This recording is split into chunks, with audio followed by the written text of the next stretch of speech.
Hello and welcome to sports talk with Rohit. आप सभी का स्वागत है। आरसीबी ने 3 दिन के ट्रायल्स अपने खत्म किए हैं। आज और ट्रायल होगा, उसके बाद आरसीबी के ट्रायल्स खत्म हो जाएंगे। आरसीबी के ट्रायल्स से जुड़ी सब अपडेट के लिए ये वीडियो पूरी देखिएगा।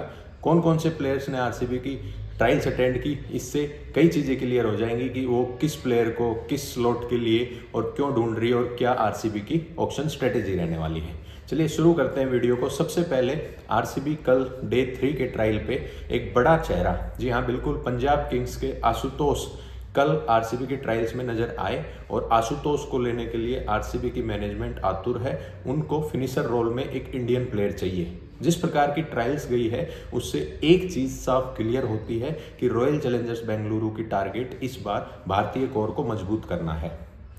आगे अगर मैं बात करूं तो आरसीबी की मैनेजमेंट फिनिशर्स को तो इंडियन कोर की फिनिशर्स ऑप्शन तो ढूंढ ही रही है, इसके साथ साथ नंबर 3 के ऑप्शंस भी ढूंढ रही है।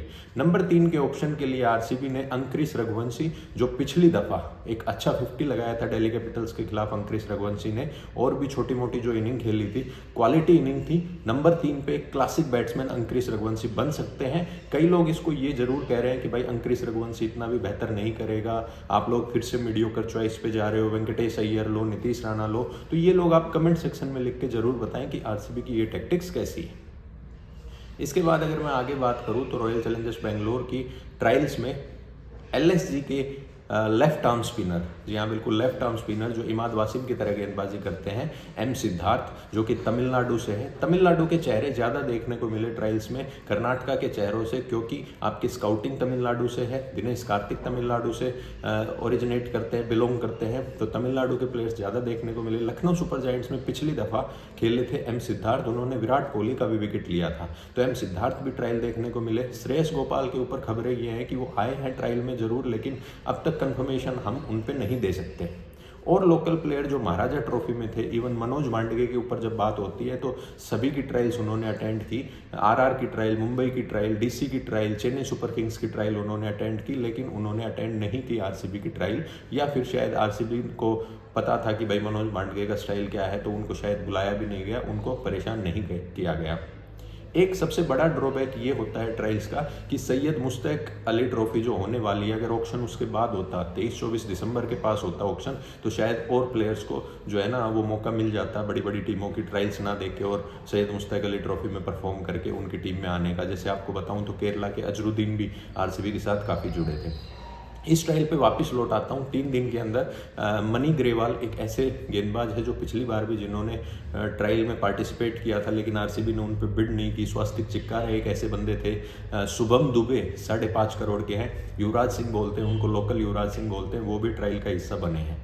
ठीक है भाई, शुभम दुबे मैं आपको बता दूं 5.5 करोड़ में राजस्थान रॉयल्स ने खरीदे थे पिछले ऑक्शन में। आरसीबी इस बार उनको भी टारगेट करने की सोच रही है। Not Saurabh Chauhan but Shubham Dubey this time. Saurabh Chauhan पिछले ऑक्शन में लिए गए थे, गुजरात से थे और उनके नाम फास्टेस्ट जो है ना वो 100 भी थी उस टाइम की।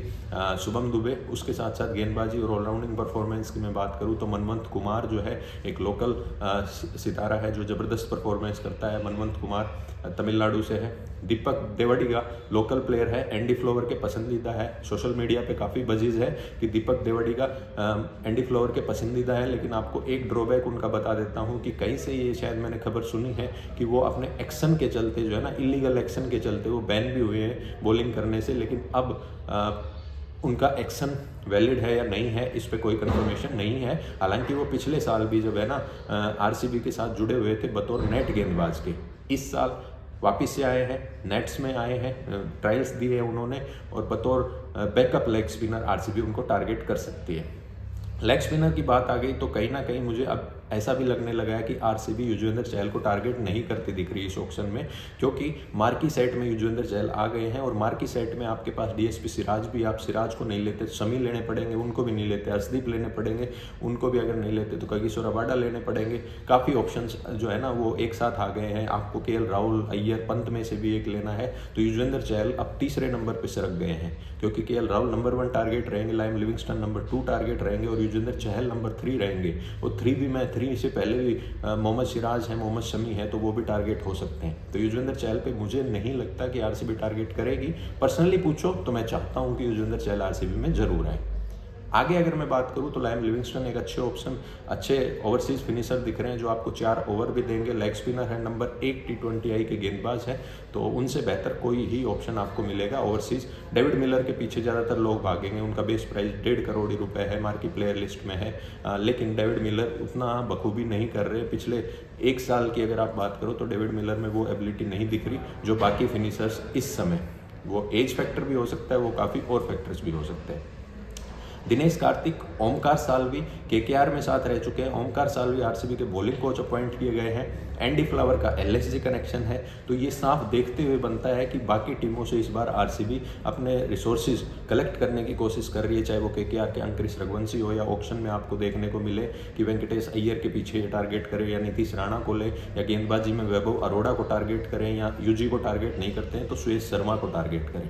तो ये भी होने वाली आरसीबी की स्ट्रेटेजी। और इसके पीछे केकेआर के जो कोच हाल फिलहाल ओमकार साल्वी जो पिछली बार असिस्टेंट थे, इस बार आरसीबी के बॉलिंग कोच बने। आरसीबी ने एडम ग्रिफ्टी जो बॉलिंग कोच थे उनको टाटा बाय बाय कह दिया है। ठीक है भाई। और अगर मैं आपको बात करूं तो एंडी फ्लावर जो लखनऊ सुपर जायंट्स से काफ़ी प्लेयर्स पिक एंड चूज करते हैं, दीपक हुड्डा के पीछे भी जा सकते हैं ये, अगर इंडियन कोर मजबूत करनी है इनको, क्योंकि दीपक हुड्डा पिछले 2 सीजन से चल नहीं रहे लेकिन उनमें पोटेंशियल है चिन्नास्वामी जैसे स्टेडियम पे। और इनका आपने इनकी स्टेटमेंट सुनी होता तो साफ साफ जाहिर कर रहे हैं कि इंडियन कोर मजबूत और होम ग्राउंड को अपना फोर्टेस बनाना। रॉयल चैलेंजर्स बेंगलुरु का होम ग्राउंड चिन्नास्वामी, सबसे कम विनिंग परसेंटेज किसी भी टीम का अपने होम ग्राउंड में वो है आरसीबी का, बिलो 50% है। वहीं अगर आप चेन्नई और कोलकाता का देखो तो वो 75-79% के आसपास उनका विनिंग रेट है अपने घर पे। तो अगर आप घर को किला बना लेते हैं ना तो आप आराम से क्वालिफाई कर जाओगे। आपके दिमाग में क्वालिफिकेशन सिनेरियो से पहले ये चीज़ आया करेगी कि भाई किस प्रकार से आप प्लेऑफ में अच्छा परफॉर्म करके और ट्रॉफी उठा लें। इस बार माइंडसेट अच्छा है, विनिंग चांसेस बढ़ सकते हैं, बेहतर हैं। ऑक्शन टेबल पे कौन कौन बैठेगा? ओमकार साल्वी बैठेगा, दिनेश कार्तिक बैठेगा, प्रथमेश मिश्रा, राजेश मेनन बैठेंगे, एंडी फ्लावर बैठेंगे, मो बोबर्ट बैठेंगे। 7 जने आपको इस बार आरसीबी के ऑक्शन टेबल पे बैठे हुए नजर आएंगे। आप लोग कमेंट करके जरूर बताएं कि आरसीबी को किस किस प्लेयर को टारगेट करना चाहिए। केएल राहुल, ऋषभ पंत, श्रेयस अय्यर में से किसको बतौर कप्तान उठाना चाहिए। एक बात और मैं कहना चाहूँगा, अगर इनमें से किसी को भी बतौर कप्तान नहीं उठाते हैं तो विराट कोहली आईपीएल 2025 में आरसीबी की कप्तानी करते दिखेंगे। ये चीज़ भी क्रिस्टल क्लियर हो जाएगी ऑक्शन के तुरंत बाद। चलिए जुड़ते हैं अगली वीडियो में, शाम को लाइव के टाइम पे मिलेंगे। Do like, share and subscribe. Sports talk with Rohit के साथ बने रहें, बेल आइकन भी जरूर दबाएं। बाय बाय, टेक केयर, ध्यान रखिएगा।